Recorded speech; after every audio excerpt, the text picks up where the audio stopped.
Another video और आपका आज जो वीडियो हम लेकर आए उसका टाइटल है what the F happened in Bengal and Tamil Nadu. तो चलिए देख लेते हैं ये वीडियो, लेकिन उससे पहले इस वीडियो चैनल का विजुअल लिंक आपको हमारी वीडियो के डिस्क्रिप्शन मिल जाएगा। सब्सक्राइब पे, लाइक, शेयर को फॉलो की चैनल को सलाम में लोग चैनल के स्वयं लिंक भी हमारी वीडियो के डिस्क्रिप्शन मिल जाएगा। सब्सक्राइब पे, लाइक, शेयर को फॉलो तो चलिए देख लेते हैं ये वीडियो। पिछले 15 सालों से ममता बनर्जी बंगाल पर राज कर रही और स्टालिन तमिलनाडु में 5 सालों से, पर दोनों चीफ मिनिस्टर अपनी कॉन्स्टिट्यूएंसी में इलेक्शन ही जीत पाए। इस वक्त की बड़ी खबर आपको दे दे, तमिलनाडु के मुख्यमंत्री स्टालिन अपनी सीट हार गए हैं। भवानीपुर से चुनाव हार गई है ममता बनर्जी। ममता बनर्जी हारी उस पॉलिटिकल पार्टी से जो 2016 में बस 3 सीटें जीती, और स्टालिन हारे उस एक्टर से जिसकी 2 साल पहले कोई पॉलिटिकल पार्टी नहीं थी। तमिलनाडु में इस फिल्म स्टार ने वो अचीव कर दिया जो कमल हासन ट्राई करे पर अचीव नहीं कर पाए, और जिसके बारे में रजनीकांत बात करते रहे पर कर नहीं पाए। बंगाल में अब बीजेपी का झंडा लहरा रहा है, एक ऐसी पार्टी जो 2011 में बस 4% वोट जीती।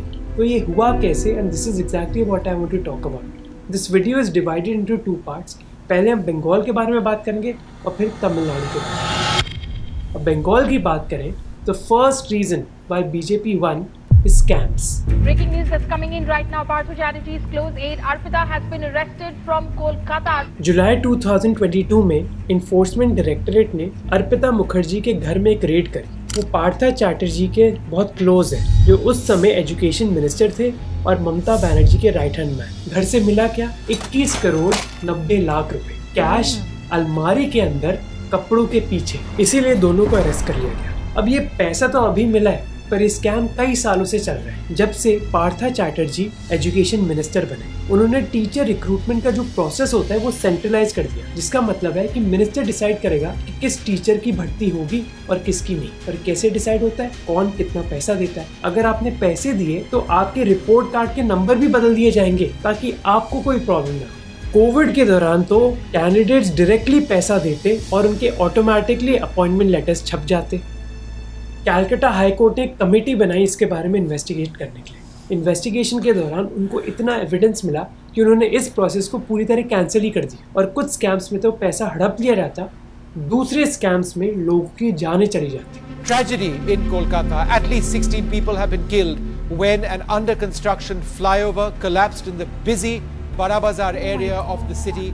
31 मार्च 2016 दोपहर के 12:32 विवेकानंद फ्लाईओवर जो अंडर कंस्ट्रक्शन था उसका सेक्शन गिर जाता है और 26 लोगों की मौत हो जाती है। ये लोग काम के लिए बर्रा बाजार जा रहे थे, जैसे संजय मेहरोत्रा जो लंच के बाद अपनी परिवार की दुकान की तरफ जा रहे थे। जो लोग मारे गए वो रिक्शा वाले थे, टैक्सी वाले थे और स्ट्रीट वेंडर्स थे। अब ये सुनो, कंस्ट्रक्शन कंपनी के ऑपरेशंस डायरेक्टर ने कहा कि तो भगवान की वजह से हुआ है। इन्वेस्टिगेशन में पता चला कि जो स्टील यूज किया गया है वो क्वालिटी टेस्ट में ही फेल कर गया। एक चाइनीज कंपनी जो लीड कॉन्ट्रैक्टर थी, उनका एक भी एम्प्लॉय साइट विजिट करने ही नहीं आया पूरी कंस्ट्रक्शन के दौरान। अब आप खुद सोचो कि स्टील ही क्वालिटी टेस्ट फेल कर गया और जो चाइनीज कंपनी थी वो कभी आए ही नहीं। अब आप बोलोगे कि आप एक छोटे से फ्लाईओवर की बात क्यों कर रहे हो? ऐसे एक्सीडेंट्स तो हर दिन होते हैं, मुंबई में होते हैं, दिल्ली में होते हैं, कई जगह होते हैं। प्रॉब्लम एक की नहीं है। अनफॉर्चुनेटली ऐसे स्कैम्स और ऐसी क्रिमिनल एक्ट्स कई बार हुए, कुछ छोटी और कुछ बड़ी। After a 31-year-old woman junior doctor was found dead at Kolkata state-run RG Kar Medical College and Hospital on Friday morning. 9 अगस्त 2024 एक 31 साल की फीमेल ट्रेनी डॉक्टर का और मर्डर हुआ आरजी कर मेडिकल कॉलेज के एक सेमिनार रूम में। ये कॉलेज कोलकाता का one of the most famous hospital है। इंडियन मेडिकल एसोसिएशन ने आरोप लगाया कि टीएमसी के लोग एविडेंस को मिटाने की कोशिश कर रहे हैं। सीबीआई ने इंटेरोगेशन करी तृणमूल कांग्रेस के एमएलए निर्मल घोष की। विक्टिम के पेरेंट्स ने आरोप लगाया कि निर्मल घोष ही जल्दीबाजी कर रहे थे ताकि बॉडी को समेट लिया जाए उधर से। ये केस एक चिंगारी की तरह फैला, बंगाल में ही नहीं पूरे देश में। 14 अगस्त की रात को कई सिटीजन्स देर रात एक मार्च पर निकले, पर उनको नहीं पता था कि 13 दिन बाद जब ऐसी एक और रैली होगी तो सरकार जवाब देगी टीयर गैस, लाठीचार्ज और वाटर कैनन्स के साथ। इस मूवमेंट के बाद कई लोगों का ट्रस्ट ही हट गया वेस्ट बंगाल सरकार से। वो ममता बनर्जी जो इलेक्शन जीत रही थी विमेन वोट्स के नाम पर, आज उन्हीं महिलाओं को सिक्योरिटी नहीं दे पाई अपनी स्टेट में। 15 सालों के दौरान एक पार्टी इतनी मजबूत हो गई कि वो एविडेंस भी मिटा सके और प्रोटेस्टर्स के खिलाफ कार्रवाई भी कर सके। And this is not very unique, क्योंकि बंगाल के लिए violence is an everyday reality. 5 August 2024 enforcement directorate के ऑफिसर्स कोलकाता से 100 किलोमीटर दूर संदेशखाली इलाके के गांव में पहुंचते हैं। उनके पास एक वारंट है क्योंकि वो इन्वेस्टिगेशन करना चाहते हैं तब के टीएमसी के फूड मिनिस्टर ज्योति प्रिया मलिक के खिलाफ एक राशन स्कैम रिलेटेड। इस इन्वेस्टिगेशन में वो एक और आदमी की पूछताछ करना चाहते हैं, शेख शाहजहां, जो तृणमूल कांग्रेस के डिस्ट्रिक्ट काउंसिल मेंबर है और जो इस इलाके को अपने किंगडम की तरह चला रहे कई सालों से। जैसे ऑफिसर्स उधर पहुंचे उनको 1000 लोगों की भीड़ मिली। इस भीड़ ने उनको घेर लिया, पीटा, गाड़ियां तोड़ी और फोन्स छीन लिए। 3 ऑफिसर्स को मेडिकल ट्रीटमेंट मिली और शाहजहां तो सुबह ही भाग गए। 55 दिन तक वेस्ट बंगाल पुलिस के पास कोई अता पता नहीं था उनका। अब 1 महीने बाद शाहजहां अरेस्ट तो हो गए, पर इस कहानी में ट्विस्ट आता है इस अरेस्ट के बाद, जब इस इलाके की महिलाएं अपना मुंह खोलती है। वो बताती है कि कैसे शाहजहां और उसके साथी कई सालों से उनके खेतों पर नदी का सॉल्ट वाटर के साथ फ्लडिंग करते ताकि ये ज़मीन बंजर बन जाए और वो इसको हड़प लें। महिलाओं ने बताया कि कैसे ऑफिस से कॉल आते उनको रात में सेक्सुअल फेवर्स के लिए। अगर कोई एफआईआर भी फाइल करता तो लोकल थाना ये करने से मना कर देता। अब आपको ये इंसिडेंट बहुत एक्सट्रीम लगेगा, but like I said, political violence is very normal in Bengal. In fact मैंने इसके बारे में कई साल पहले वीडियो बनाया था। कई रिसर्चर्स ने स्टडी किया है इसी वायलेंस को। एक 2022 का पेपर कहता है कि बंगाल का वायलेंस दूसरी स्टेट्स की तरह नहीं है, क्योंकि एक कास्ट या फिर रिलीजन के बारे में नहीं है, बल्कि ये है पार्टी के बारे में। एक पॉलिटिकल साइंटिस्ट द्वैपन भट्टाचार्य ने कहा था कि रूरल बंगाल पार्टी सोसाइटी के बलबूते चलता है। पार्टी सोसाइटी का मतलब है कि समाज कास्ट या फिर रिलीजन से नहीं चलता, बल्कि आप किस पार्टी से बिलोंग करते हो उससे चलता है। वो डिसाइड करता है कि आप दुकान कहाँ लगा सकते हो, आपको वेलफेयर कितना मिलेगा और क्या थाना आपकी एफआईआर लेगा या फिर नहीं। और ये पार्टी सोसाइटी चलाता कौन है? लोकल कार्डर, जो बेसिकली लोकल गुंडे हैं। यही गुंडागर्दी हमने 2011 इलेक्शंस और 2021 इलेक्शंस के बाद देखी थी और 2018 के पंचायत इलेक्शंस के बाद भी। ये लोग ऑपोजिशन वर्कर्स को धमकियां देते हैं और वोटर्स को भी धमकियां देते हैं। अब बंगाल के अर्बन और रूरल एरियाज में ये दादागिरी डिफरेंट थी। अर्बन एरियाज में कॉन्सेप्ट था, एक सिंडिकेट था, जब पार्टी के लोकल वर्कर्स, यंग आदमी बेसिकली डिसाइड करते कि आप दुकान खोल सकते हो या नहीं, आपको कहाँ से वर्कर्स मिलेंगे, कौन रिक्शा ड्राइव कर सकता है और आप ईंटें कहाँ से खरीद सकते हैं। जबकि रूरल एरियाज में एक सिस्टम था कट मनी का। अगर मान लो आपको सरकार से एक सब्सिडी मिल रही है या कुछ फ़ायदा मिल रहा है, हर चीज़ का रेट कार्ड है बाकायदा। ये रेट कार्ड इतना स्टैंडर्डाइज है, मानो एक रेस्टोरेंट का फूड मेन्यू। तो अगर आपको एक फ्री टॉयलेट मिलने वाला है, उसके लिए आपको 2000 रुपये देने पड़ेंगे। 2000 रुपये का अंतिम संस्कार करवाना है तो 200 रुपये दो। फ्री में घर बनवाना है तो 10,000 से 15,000 रुपये दो। 15 साल तक ये सिस्टम चलता रहा, पर 2026 में ये सिस्टम डगमगाने लगा क्योंकि लोग तंग आ गए। कुछ लोग गुंडागर्दी से परेशान थे और कुछ लोग इकोनॉमी से, स्पेशली यंग लोग जो नौकरी की तलाश में थे। और इस इकोनॉमी की हालत ना आपको क्लियरली दिख जाएगी अगर आप कोलकाता के राजरहट टाउनशिप के इस 50 एकड़ प्लॉट को देखोगे। ये प्लॉट इन्फोसिस ने खरीदा था 75 करोड़ रुपए में। उनका प्लान था एक सॉफ्टवेयर डेवलपमेंट सेंटर बनाने का, जैसे उन्होंने बेंगलुरु, पुणे और हैदराबाद में बनाया। उनको उम्मीद थी कि एक स्पेशल इकोनॉमिक जोन बनेगा उनके लिए, जहाँ उनको टैक्स इंसेंटिव दिए जाएंगे, कंप्लायंस ईजी होगी। पर ममता बनर्जी ने ये करने से मना कर दिया। उन्होंने कहा कि उनकी सरकार में कोई SEZ बनेगा ही। और ये इतना सरप्राइजिंग नहीं है क्योंकि ममता बनर्जी पॉपुलर ही हुई थी टाटा नैनो फैक्ट्री की प्रोटेस्ट की वजह से, जिसकी वजह से रतन टाटा को बंगाल छोड़कर गुजरात जाना पड़ा अपनी फैक्ट्री सेटअप करने के लिए। तो इन्फोसिस को मना कर दिया और ऐसा ही किया विप्रो के साथ, जिसने सॉल्ट लेक में भी एक ज़मीन खरीदी थी इसी चीज़ के लिए। और इन्फोसिस ने जो 50 एकड़ का प्लॉट खरीदा ना, वो 8 साल तक खाली रहा क्योंकि सरकार SEZ देना नहीं चाहती थी।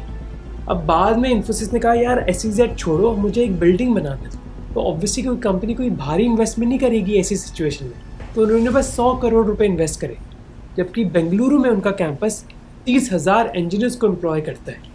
फैक्ट्रीज को भगाने में लोकल गुंडों ने भी उनकी मदद करी। लोकल TMC यूनिट हफ्ता वसूली भी करता किसी भी बिजनेस पर्सन से। जो सिंडिकेट सिस्टम मैंने आपको बताया था ना, वो डिसाइड करता कि अगर आपको कंस्ट्रक्शन मटेरियल खरीदने हैं, कौन से प्राइस में आप खरीदोगे, लेबर हायर करना है तो किससे हायर करोगे? और अगर उनकी बात नहीं मानी तो आपके खिलाफ प्रोटेस्ट स्टार्ट कर दें। अब सरकार ने बंगाल ग्लोबल बिजनेस समिट जरूर ऑर्गेनाइज करने की कोशिश करी हर साल। पिछले साल तो ममता बनर्जी ने बोला कि उनको 4.5 लाख करोड़ रुपए की इन्वेस्टमेंट प्रपोजल्स मिले। पर अगर आप पॉलिटिक्स को फॉलो करते हो, आपको भी पता है कि इन प्रपोजल की घंटा वैल्यू होती है। 4.5 लाख करोड़ क्या 100 लाख करोड़ बोल दे, कुछ फर्क नहीं पड़ेगा। इसीलिए जहाँ कर्नाटका में टेक इंडस्ट्री पनप रही थी, महाराष्ट्र में फैक्ट्रीज, गुजरात में केमिकल प्लांट्स और तमिलनाडु में फॉक्सकॉन आईफोन असेंबल कर रही थी, बंगाल की इकोनॉमी जो एक समय देश की सोने की चिड़िया होती थी, जहाँ दुनिया भर के टेक्सटाइल्स बनते थे, उसकी हालत खस्ता थी। और ये हालत आप देख सकते हो उधर के रेलवे स्टेशंस, चाहे वो हावड़ा हो या आसनसोल, जहाँ हर दिन हजारों बंगाली आदमी ट्रेन चढ़ते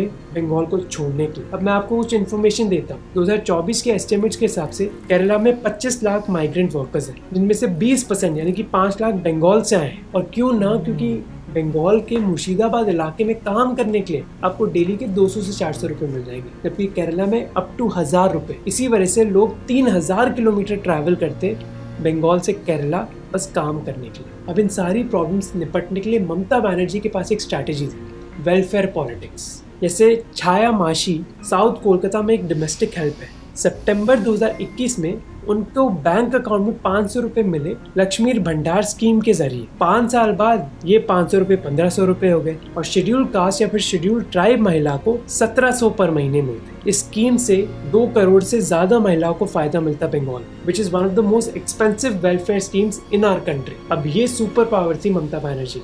तो जब बीजेपी आई, उन्होंने कि आप 1500 रुपए देते हो तो हम 3000 रुपए देंगे। तो जो सबसे बड़ा त्रिशूल था ममता बनर्जी का, वो ही टूट गया। Now let's come to the last point and the most controversial point, SIR, which is Special Intensive Revision of Voter Rolls। पिछले साल अक्टूबर में इलेक्शन कमीशन ने कहा था कि वो SIR लॉन्च करेंगे। इसका ऑफिशियल पर्पस बहुत स्ट्रेट फॉरवर्ड था कि भाई वोटिंग लिस्ट में कई लोग हैं जो मर चुके हैं, कई के डुप्लीकेट नाम है, हम एकदम क्लीन करना चाहते हैं इसको। अब ये क्लीनिंग ना पिछली बार 2002 में हुई थी, तो इलेक्शन कमीशन ने ये प्रोसेस फॉलो किया कि वो सबसे पहले 2002 की वोटर लिस्ट को डिजिटाइज करेंगे। तो बंगाली से ये इंग्लिश में ट्रांसलेट करी गई और centre for development of advance computing की एल्गोरिथम से डिजिटाइज करी गई। फिर उन्होंने लिस्ट बनाई उन लोगों की जो वोटिंग कर सकते हैं अभी, और फिर कंपेयर किया कि क्या ये लोग 2002 की लिस्ट में थे या नहीं। अगर नहीं थे तो आपके फादर या फिर ग्रैंडफादर थे या नहीं, और अगर वो भी नहीं थे तो डिलीट। एक्सेप्ट इसमें कई प्रॉब्लम्स हैं। अगर 2002 में आपका सरनेम बंदोपाध्याय था जो 2025 में बैनर्जी हो गया, या मुखोपाध्याय था जो 25 में मुखर्जी हो गया, या नाम मिजानूर था पर फिर ZJ बन गया, तो आपको फ्लैग कर दिया जाएगा। और ऐसी कई कहानियां आई स्पेशली मुस्लिम्स की। जैसे ये है हसनारा खातून जो बांग्लादेश बॉर्डर के पास मालदा डिस्ट्रिक्ट में रहती है। उनके पिताजी ने वोट किया, ग्रैंडफादर ने और ग्रेट ग्रैंडफादर ने भी, पर 7 में से 5 परिवार के सदस्य को रेड फ्लैग बुला दिया, तो आपकी वोटिंग राइट सस्पेंड हो गई। जब पूरा प्रोसेस कंप्लीट हुआ 12% वोटिंग लिस्ट में नाम रेड फ्लैग में थे। फाइनल नंबर आया 90 लाख लोगों का। अब इनमें से जो 65 लाख नाम थे वो जेन्युइन थे, या तो डुप्लीकेट थे या फिर किसी की डेथ हो चुकी थी, इसलिए उनका वोटिंग लिस्ट में नाम नहीं होना चाहिए। पर अराउंड 25 लाख लोग, this was the main controversy. अब ये लोग अपील ज़रूर कर सकते थे, पर इस अपील की कंप्लीशन को 2 साल लगते, और सुप्रीम कोर्ट ने इलेक्शन कमीशन को कहा कि भाई अपील तो चलता रहेगा, आप अपना इलेक्शन मत रोको। तो अब तृणमूल कांग्रेस का कहना है कि भैया बीजेपी ने इलेक्शन कमीशन के जरिए हमारे वोटर्स को हटा दिया। बीजेपी का कहना है कि ये तो इलेक्शन कमीशन ने किया और जिनका नाम होना नहीं चाहिए हमने उनको हटाया, और वो लोग अपील भी तो कर सकते हैं। अब पहला क्वेश्चन है कि इलेक्शन पर इसका इम्पैक्ट था या नहीं। इंडियन एक्सप्रेस और हिंदुस्तान टाइम्स की एनालिसिस के हिसाब से इम्पैक्ट नहीं था। जहाँ ज़्यादा वोटर डिलीशंस हुई, उल्टा उधर तृणमूल कांग्रेस जीत गई। पर आप ये आर्ग्यूमेंट ज़रूर दे सकते हो कि मैटर नहीं करता कि इसका इलेक्शन पर कोई इफेक्ट आया या नहीं। मैटर ये करता है कि इलेक्शन के बस कुछ टाइम पहले ही आपने 25 लोगों को हटवा दिया, उनकी डेमोक्रेटिक राइट का क्या। पर जो एंड रिजल्ट आया वो है कि Trinamool Congress was handsomely defeated. अब मेरे लिए दूसरा इलेक्शन ज़्यादा इंटरेस्टिंग था। DMK ने तमिलनाडु को 16% GDP ग्रोथ रेट थी, one of the highest in the country. फिर भी वो हार गए एक सुपर स्टार से, एक ऐसा स्टार जिसकी 2 साल पहले कोई पॉलिटिकल पार्टी भी नहीं थी। तो भाई ये कैसे हो? What you see are visuals of celebrations by the fans, because for them this is nothing short of a festival every time a Vijay film releases. 5 सितंबर 2024 चेन्नई। ये वीडियो है विजय की movie GOAT greatest of all time के first day first show के पहले। इस film release होने के 7 महीने पहले विजय ने अपनी पॉलिटिकल पार्टी TVK लॉन्च करी थी। फैंस सेलिब्रेट कर रहे थे ढोल के साथ, डांस के साथ और दूध के साथ। अब सरकार को पूरा अंदाजा था कि पागलपन हो। इनफैक्ट सरकार ने ही कहा था कि वो एक रूल रिलैक्स कर रहे हैं जिससे मूवी थिएटर 5 शो दिखा सकते हैं हर दिन, ताकि कई लोग इस मूवी को देख सकें। आपने देखी नहीं मूवी? अब ये जो सेलिब्रिटी वर्शिप है ये तमिलनाडु में कई जानी मानी चीज़ है। एक एग्जांपल आपको देता हूँ। एक फैन थे दामोदरन जो एक रिपोर्टर को मिले। दामोदरन ने अपनी शर्ट निकाली रिपोर्टर को दिखाने के लिए कि अंदर है क्या, और उनके दिल के ऊपर टैटू था विजय का चेहरा। दामोदरन ने कहा कि मेरे लिए तो यही भगवान है। MGR हो, शिवाजी गणेशन या रजनीकांत, तमिलनाडु में फिल्म स्टार्स को भगवान ही माना जाता है। और इसी चीज़ ने मदद करी विजय को जब अक्टूबर 2024 में उन्होंने अपनी पहली पॉलिटिकल कॉन्फ्रेंस बुलाई एक छोटे से शहर में। कितने लोग आए? 50,000 लोग इस कॉन्फ्रेंस को अटेंड करने के लिए। कई लोग रात में सोए उधर ही ताकि उनको सीट मिल जाए। सरकार को टोल कलेक्शन बंद करना पड़ा ताकि ट्रैफिक जाम ना हो। कई लोग उधर घायल हो गए गर्मी के मारे। अब ये सेलिब्रिटी वर्शिप कई लोगों ने यूज की है अपनी पॉलिटिक्स में। विजयकांत हो या फिर कमल हासन, दोनों ने ट्राई किया पर वो फेल कर गए। पर विजय की कहानी थोड़ी अलग है। तमिलनाडु में एक स्क्रिप्ट लिखी गई है कि अगर आप एक स्टार हो तो आप पॉलिटिक्स में कैसे एंटर करो। MGR ने लिखी और फिर जयललिता ने इसको रिफाइन कर दी। फॉर्मूला बहुत सिंपल है, फिल्में बनाओ जहां आप गरीबों की मदद करते हो, फिर अपना चेहरा हर स्कीम पर छाप दो। कैंटीन हो, मील प्रोग्राम हो, बेबी किड्स हो, नमक हो। विजय जो चेन्नई में पैदा हुए एक फिल्म फैमिली में, वो ये स्क्रिप्ट पढ़ चुके हैं और समझ चुके हैं। और ये प्रोसेस पर एक हफ्ते का प्रोसेस नहीं है, इसको 20 साल लगे। 2004 की फिल्म गिल्ली के साथ विजय सुपरस्टार बन गए। इस फिल्म का विलेन एक लोकल गुंडा है, जबकि विजय का कैरेक्टर आम आदमी है जो इस गुंडे से लड़ाई करता है। 2013 में थलाइवा फिल्म रिलीज होती है, जहां एक यंग आदमी अपने पिताजी की पोस्ट लेता है उनके पॉलिटिकल एम्पायर को संभालने के लिए। AIADMK सरकार तो इस फिल्म से इतना डर गई कि उन्होंने इस फिल्म को रिलीज करने से ही मना कर दिया, ये कहते हुए कि लॉ एंड ऑर्डर इशू हो जाएंगे। विजय को नेगोशिएशन करनी पड़ी सरकार से, जिसकी वजह से 1 हफ्ते बाद ये फिल्म रिलीज हुई।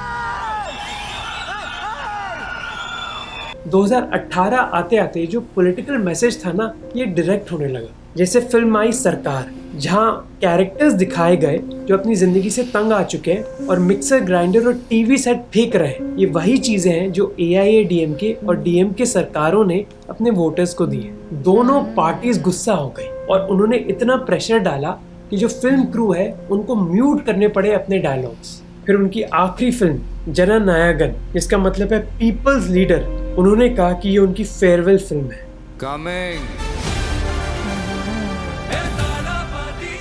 इन 20 सालों में विजय ने अपनी एक इमेज बनाई और इस इमेज की वजह से जोसेफ विजय चंद्रशेखर विजय से थलापति विजय बन गए, यानी कि लीडर विजय। अब वो लीडर तो बन गए, पर लीडर को भी आर्मी की ज़रूरत होती है और ये आर्मी उनके फैंस ने बनाई। 2009 में पॉलिटिकल पार्टी लॉन्च करने के 15 साल पहले विजय ने एक ऐसी चीज़ करी जो किसी भी स्टार ने नहीं करी। उन्होंने अपने सारे फैन क्लब्स को एक रजिस्टर्ड ऑर्गेनाइजेशन VMI में मर्ज कर दिया, जिसका हेड ऑफिस चेन्नई में था। और इंटरेस्टिंग बात देखो कि इस ऑर्गेनाइजेशन में यूथ विंग है, डिस्ट्रिक्ट हेड है और स्टूडेंट विंग है। इसीलिए विजय का फैन क्लब दूसरे फैन क्लब से बहुत अलग है। उन्होंने अपने फैंस को बताया कि भाई तुम अपने परिवार के बारे में सबसे पहले सोचो, अपने परिवार की मदद करो, फिर दूसरों की मदद करना। एक्चुअली विजय फैन क्लब नहीं बना रहे थे, वो एक कार्डर बना रहे थे। 2012 में एक 15 साल का लड़का थिएटर छोड़कर सीधा लोकल VMI ऑफिस में गया ताकि वो इसका भाग बन पाए। ऐसी तगड़ी रिक्रूटमेंट थी विजय की। जब साइक्लोन थाने आया तमिलनाडु में, तो VMI वॉलंटियर्स ने रिलीफ कैंप सेटअप करे। जब 2017 में अनीता, एक लड़की ने अपनी जान ले ली नीट एग्जाम में फेल होने के बाद, विजय ने उसके परिवार को पैसे ट्रांसफर करे। अगले साल के साइक्लोन में उन्होंने हर VMI डिस्ट्रिक्ट हेड को 4.5 लाख रुपए दिए ताकि वो रिलीफ ऑपरेशंस कर पाए। अब ये जो कहानी बन रही थी ये क्लियर हो जाती है अक्टूबर 2021 में, जब तमिलनाडु के रूरल लोकल बॉडी इलेक्शन में VMI ने 169 सीट्स में इलेक्शन लड़ा और वो 115 जीत गए। 65% की स्ट्राइक रेट, एक कम्प्लीटली नई ऑर्गेनाइजेशन थी। याद रहे कि कमल हासन ने भी अपनी पार्टी लॉन्च करी थी और सेम इलेक्शंस में भाग लिया था 2018 में। वो कितनी सीटें जीते? 0। डीएमके जो ये रूरल बॉडी इलेक्शन बहुत आसानी से जीत गई थी, उन्होंने ज़्यादा अटेंशन नहीं दिया इस चीज़ को। डीएमके के स्पोक्स पर्सन ने कहा कि ऐसी चीज़ों की टेंशन छोटी पार्टीज लेंगी, और विजय को मीडिया को यूज करना बहुत अच्छी तरह आता था। इसे 2021 के असेंबली इलेक्शंस में पोलिंग बूथ पर विजय एक साइकिल पर गए। अब विजय की टीम ने कहा कि ये तो नॉर्मल साइकिलिंग है, इसमें क्या बड़ी बात है, पर याद रहे कि एमजीआर को तगड़ा सपोर्ट रिक्शा पुलर्स से मिलता था, और विजय की इस बाइसिकल राइड को इतना ज्यादा मीडिया अटेंशन मिला जिससे उनका ऑब्जेक्टिव अचीव हो, लोगों के दिमाग में बसने का। और फैंस अपने ही अंदाज में गेस करने में लगे हैं कि आखिर थलपति विजय यहाँ क्या सिग्नल देना चाहते थे। एक दूसरे यूजर ने लिखा, it's not just a ride, it's a statement. इस वजह से जो लोग ये चीज ढंग से पढ़ रहे थे वो सरप्राइज नहीं हुए जब 2024 में उन्होंने अपनी पॉलिटिकल पार्टी लॉन्च करी, और जब उस साल अक्टूबर में उन्होंने पॉलिटिकल कॉन्फ्रेंस करी, लोग पागल हो गए जब वो स्टेज पर चढ़े। कई महान लीडर्स जैसे पेरियार, अंबेडकर और कामराज के कटआउट्स उन्होंने लगाए, ये दिखाने के लिए कि उनकी पार्टी की आइडियोलॉजी है क्या। और वही इंटरेस्टिंग बात है, उन्होंने अपनी आइडियोलॉजी बेसिकली वैसी ही बनाई जैसी दूसरी पार्टीज की तमिलनाडु में, द्रविडियन आइडियोलॉजी वेलफेयर पॉलिटिक्स के साथ। तो भाई लोग कंफ्यूज नहीं हो जाएंगे, क्योंकि दोनों डीएमके और एआईएडीएमके पेरियार का गाना गाते हैं, वो बोलते हैं कि हम वेलफेयर करना चाहते हैं। तो भाई आइडियोलॉजी में डिफरेंस क्या है? द आंसर इज कि आइडियोलॉजी में ज़्यादा डिफरेंस नहीं है, लीडर में डिफरेंस है। विजय ने सीधा निशाना डाला एग्जिस्टिंग पॉलिटिकल पार्टीज पर कि ये सारी पार्टीज एक परिवार चला रहा है जो पूरी तरह करप्ट है। कई लोग ये अटकलें लगाने लगे कि विजय विल अलाइ विद बीजेपी, पर वो कहते हैं कि बीजेपी उनका आइडियोलॉजिकल ओपोनेंट है। विजय ने अपने आप को एज एन आउटसाइडर दिखाया कि ना वो कोई पॉलिटिकल फैमिली से है, और वो इन डीएमके और एआईएडीएमके से तंग आ चुके हैं। अब कई लोगों को लगा था कि सितंबर में जो इंसिडेंट होता है उससे विजय कभी रिकवर नहीं कर पाएंगे। 27 सितंबर को उनको 2 वेन्यूज़ में स्पीच देनी थी, पर दोपहर की स्पीच के लिए सुबह के 9 बजे से ही भीड़ इतनी ज़्यादा जमा हो गई। लोग 6-6 घंटे वेट कर रहे थे और गर्मी के मारे तड़प रहे थे। अब यूजुअली ना विजय अंदर की लाइट जला देते हैं अपनी बस की, ताकि उनके सपोर्टर्स देख पाए, पर ऐसा कुछ हुआ नहीं। जो सपोर्टर्स थे, भीड़ थी जो सपोर्टर्स की, वो आगे दबाने लग गए अपने आप को ताकि वो विजय को देख पाए। और हुआ क्या? 3 सेपरेट स्टैम्पीड्स हुए। टोटल में उस रात 40 लोग मारे गए। तमिलनाडु पुलिस ने एक एफआईआर दर्ज करी विजय के खिलाफ। दिल्ली के सीबीआई हेडक्वार्टर्स में उनकी क्वेश्चनिंग हुई, पर जो मीनिया था विजय का वो रुका नहीं। दिसंबर में उन्होंने एक और रैली करी। पुलिस ने कहा कि इस बार बस 5000 लोग ही अलाउड होंगे, पर एकदम भीड़ जमा हो गई। 5000 लोग तो छोड़ो। विजय ने अपनी पॉपुलैरिटी यूज करी यंग लोगों के बीच ये इलेक्शन जीतने। किसी भी गांव में चले जाओ आप तमिलनाडु के, आपको एक बोर्ड मिलेगा उनकी फैन एसोसिएशन का। अब इन लोगों के परिवार ने कई सालों से डीएमके और एआईडीएमके को वोट दिया, पर ये लोग गांव वालों को कन्विंस करने लग गए कि अब टाइम है एक नए चेहरे का। विजय ने भी इस इलेक्शन को बताया कि ये एक जनरेशनल इलेक्शन है। करीब 15 लाख फर्स्ट टाइम वोटर्स होने वाले तमिलनाडु में। ये वो वोटर्स हैं जो विजय की फिल्म्स बचपन से देखते आ रहे हैं, और एक क्रेजी ऑब्सेशन है उनके दिमाग में विजय के बारे में। और आइडियोलॉजी तो डिफरेंट है नहीं, इसलिए उन्होंने भी अपनी वेलफेयर पॉलिटिक्स खेली। अनएम्प्लॉयड लोगों के लिए 4000 रुपए पर महीना, interest free education loan 20 lakh रुपए तक का, 5 लाख इंटर्नशिप दी जाएगी, जहाँ IT ग्रेजुएट्स को हर महीने 8000 रुपए मिलेंगे। और उन्होंने ऐसी पॉलिसी भी डाल दी अपनी मैनिफेस्टो में जो कई द्रविडियन पार्टीज भी नहीं डालती। Tamil first policy, 75% jobs Tamil लोगों के लिए रिजर्व होंगी Tamil Nadu. Tamil Nadu public service commission के एग्जाम्स जो कभी भी तमिलनाडु में टाइम पर नहीं होते, उन्होंने कहा कि एक प्रॉपर स्केड्यूल के साथ होंगे। तो बेसिकली दूसरी पार्टीज भी वेलफेयर गेम खेलती है, उन्होंने कहा मैं भी खेलूंगा। अब जो मैंने क्वेश्चन पूछा था स्टार्टिंग में वो था कि यार अगर इकोनॉमी अच्छा कर रही है तो फिर लोगों ने दूसरी पार्टी को क्यों मौका दिया सिलेक्शन में? तमिलनाडु की डबल डिजिट ग्रोथ है, 2021 तक 1 ट्रिलियन इकोनॉमी बनने का वादा है। मैंने इस चीज़ पर वीडियो भी बनाया था कि भाई एप्पल और कई फैक्ट्रीज अब तमिलनाडु में सेटअप हो गई। अब फैक्ट्रीज तो बन गई, पर इसका मतलब नहीं है कि लोगों को नौकरियां मिल रही है। हर 3 एजुकेटेड नौजवानों के लिए एक ही को नौकरी मिल रही है। अब इवन दो मैंने एक वीडियो बनाया था कि तमिलनाडु की इकोनॉमी कितना अच्छा कर रही है, क्लियरली ऑन द ग्राउंड कुछ और ही चल रहा है। अगर लोगों के पैसे बन रहे होते तो वो क्यों वोट करते किसी और को? पर वट एवर यू से, व्हाट अ क्रेजी इलेक्शन, जहाँ कंप्लीटली न्यू पॉलिटिकल पार्टी इतनी ज्यादा सीट्स जीत गई तमिलनाडु में, जहाँ 70 साल से बस 2 पार्टी का राज। अब अनफॉर्चुनेटली फॉर विजय, उन्होंने मेजॉरिटी मार्क क्रॉस नहीं किया, तो उनको कुछ अलायंस ढूंढनी होगी अगर वो चीफ मिनिस्टर बनना चाहते हैं। तो किसके साथ? This will find out in the next few days. भाई इलेक्शन जो होते हैं ना वो एक ऐसी चीज़ है कि भाई कब किसके पक्ष में जो है वो चले जाएं आपको जो है वो नहीं मालूम होता। इतनी अनएक्सपेक्टेड चीज़ें जो है वो होती हैं। हाँ, इलेक्शन से पहले आप बहुत सारी जो है वो चीज़ें सुनते हैं जिसमें बहुत सारी चीज़ें देने का वादा किया जाता है, ये मिलेगा वो मिलेगा, ये देंगे वो देंगे, यानी कि रियोड़ियाँ जो है बेसिकली जो है वो दी जा रही होती हैं। लेकिन जो रिज़ल्ट आते हैं जिसमें बड़े बड़े जो आप कह लें कि ऐसे लोग जो बड़े देर से शासन कर रहे होते हैं, उन्हें लगता होता है कि भाई उन्होंने एक ऐसा किला जो है बना लिया कि उसे कोई तोड़ नहीं सकता।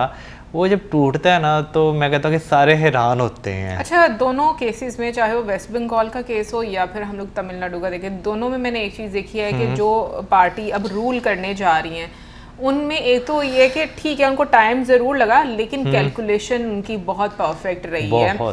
दूसरा ये कि मैंने ये देखा है कि अक्सर हम लोग मूवीज़ में भी देखते हैं कि ना जो रूलिंग पार्टी होती है जो काफ़ी टाइम से रूल कर रही होती है उनके अंदर एक एरोगेंस आ जाती है कि हमें कोई हिला नहीं सकता हमारी जगह से, ये छोटी मोटी जीत है, इससे फ़र्क नहीं पड़ता। लेकिन वो जो चीज़ आप इग्नोर कर देते हो ना उसी से जो है ना सबसे बड़ा फ़र्क आपको पड़ना शुरू हो जाता है। वो जो मिस कैलकुलेशन होती है ना कि चलो खैर है यार एक आधी सीट कम हो जाएगी तो क्या हो जाएगा, वो करते करते ना वो बड़ी सीटें बन जाती हैं। और अगर हम लोग तमिलनाडु में देखें विजय थलापति सर की कैलकुलेशंस की बात करें, देखो मूवीज़ के थ्रू भी उनका एक वो जो आप कह लो कि एजेंडा जो है वो नहीं, स्टारडम तो है लेकिन वो जो एक एजेंडा था वो भी मूवीज़ के थ्रू जो है वो कन्वे करना शुरू हो गए थे। इट मीन्स कि वो बहुत टाइम पहले से ये चीज़ कैलकुलेट कर चुके हुए थे कि उनको करना क्या आने वाले टाइम में। बिल्कुल। और वो मैंने उनकी मूवी नहीं वैसे देखी हुई, गॉड भी नहीं देखी, और वो अच्छी मूवी है। हाँ, आपने मुझे बताया था, आपने जो देखी है। और जनगण जो है वो अभी रिसेंटली आ गई हुई है उनकी मूवी है ना, तो वो भी उसके रिव्यूज़ आप बताइएगा जिन्होंने देखी है कि भाई वो कैसी है। लेकिन हाँ भाई इसमें कोई शक नहीं कि जो आपके सामने स्क्रीन पे चीज़ चल रही होती है या आप पढ़ रहे होते हैं या आप सुन भी रहे होते हैं वो आप पे इम्पेक्ट करती है कहीं ना कहीं। आपको जो है ना वो चीज़ें आपके इमेजिनेशन में ये सबकॉन्शियस माइंड में घूमना शुरू हो जाती हैं। बट जो क्रेज़ है मतलब स्टारडम का तमिलनाडु में, ऑनेस्टली ये कुछ अलग ही लेवल है। ये शायद मैं कभी कहीं और किसी कंट्री में मैंने नहीं सुना। मुझे ऐसा लगता है कि लाइक जिस तरह से उन्होंने बोला कि भगवान की तरह उनको जो है वो सम्मान दिया जाता है, माना जाता है, तो ये चीज़ मुझे सच में मैं कहूँगी ये बहुत ही क्रेज़ी है जो मुझे उनके बारे में पता चली है कि लाइक अगर बात की जाए विजय थलापति सर की भी, तो तुम ये देखो उन्होंने कितनी अच्छी अपॉर्चुनिटी ग्रैब की कि वो सारे बच्चे जिन्होंने पहली मर्तबा वोट देना है, ठीक है, 15 लाख लोगों का, तो उनको भी उन्होंने वो की आप कह लो कि सो अपॉर्चुनिटी को ग्रैब किया। सो ओवरऑल अगर देखें वेस्ट बंगाल की बात करूं तो वेस्ट बंगाल में तो जिस तरह से आपको एक नज़र आ रहा था कि एक जुल्म इतनी देर से होता हुआ नज़र आ रहा है, तो मुझे लगता है कि भाई वो चीज़ तो होती ही होती है कि जब जुल्म बढ़ जाता है ना बहुत ज़्यादा, तो फिर उसको ख़त्म करने के लिए कोई ना कोई आगे आता है और आना भी चाहिए क्योंकि लोगों के बेचारों की बस हो जाती है। और दूसरी साइड पर मैं कहूँगी कि जैसे मोहक ने भी बीच में बोला कि अगर सब कुछ सही था तो फिर लोगों ने क्यों चेंज किया। इसका मतलब कि ग्राउंड रियलिटी वाकई में डिफरेंट थी जिसकी वजह से लोगों ने चूज किया। भाई ग्राउंड रियलिटी और जो हम मीडिया पे देखते हैं वो हमेशा बहुत डिफरेंट होता है, लेकिन हाँ बहुत सारे जो स्कैम्स होते हैं, चीज़ें होती हैं वो आपके सामने जो है वो आती रहती हैं। सोशल मीडिया पे बहुत कुछ सही भी होता है और बहुत कुछ सही नहीं भी होता। आई थिंक लोगों को चीज़ें फिल्टर करनी आनी चाहिए और अभी आने वाले टाइम में ये पता चलेगा कि भाई विजय थलापति सर जो हैं वो किस तरीके से अपनी गवर्नमेंट चलाते हैं, क्योंकि जो वेलफेयर की एक बुनियाद उन्होंने भी रखी अपनी पार्टी की, तो उसको देखकर चैलेंजिंग तो रहेगा। तो आने वाले टाइम में पता चलेगा कैसा रहेगा उनका टेन्योर। बाकी कमेंट सेक्शन में आप जरूर बताइए कि आपको क्या लगता है कि जो 2 चेंज आए हैं इससे लोगों को क्या और कितना फ़ायदा होने वाला है। और मेरे नेक्स्ट टाइम सब्सक्राइब करना भूलना।